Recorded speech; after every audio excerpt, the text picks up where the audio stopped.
હાલો મિત્રો, જય માતાજી. નવા સ્ટોરી વિડીયોમાં તમારું સ્વાગત કરું છું. માતાજીની કૃપાથી ધંધો શરૂ કરવાની પ્રેરણાદાયક વાર્તા. અમદાવાદ પાસેના એક નાનકડા ગામમાં રમેશ નામનો યુવાન રહેતો હતો.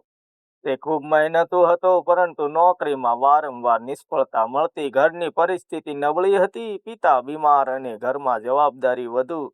રમેશ રોજ સાંજે ગામની કુળદેવી ચોટીલા ચામુંડાના માતાજીના મંદિરનું સ્મરણ કરતો.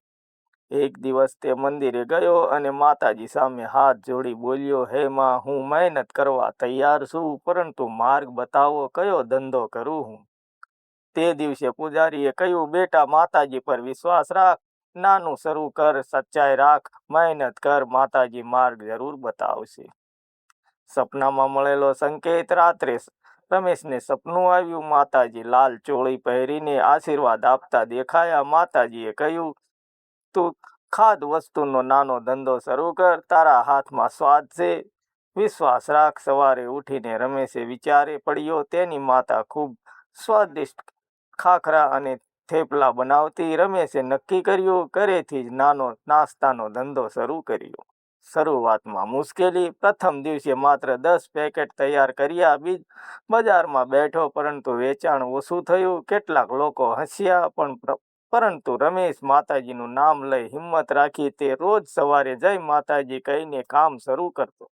ધીમે ધીમે ગ્રાહકો વધવા લાગ્યા. સ્વાદ અને સચ્ચાઈને કારણે લોકો ફરીથી આવવા લાગ્યા. થોડા મહિના પછી તેનું નાનું કામ મોટું થવા લાગ્યું. માતાજીનો ચમત્કાર.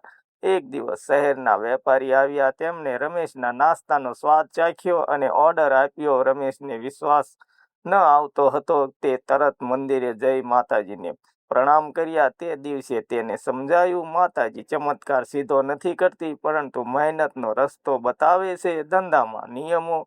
રમેશે 3 વાતો ક્યારેય ભૂલ્યો નહીં: સચ્ચાઈ, ગુણવત્તા, માતાજી પર અડંગ વિશ્વાસ.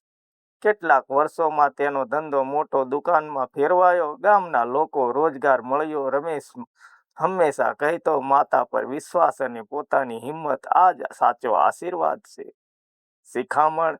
માતાજી કૃપા ત્યારે થાય છે જ્યારે આપણે હિંમત ન છોડીએ. નાનું કામ નાનું નથી હોતું. વિશ્વાસ અને મહેનત સાથે ધંધો ચોક્કસ આગળ વધે છે. જય માતાજી. વિડીયો સારો લાગે તો લાઈક, કમેન્ટ, શેર કરવાનું ભૂલતા નહીં. મળશું બીજા વિડીયોમાં. જય માતાજી.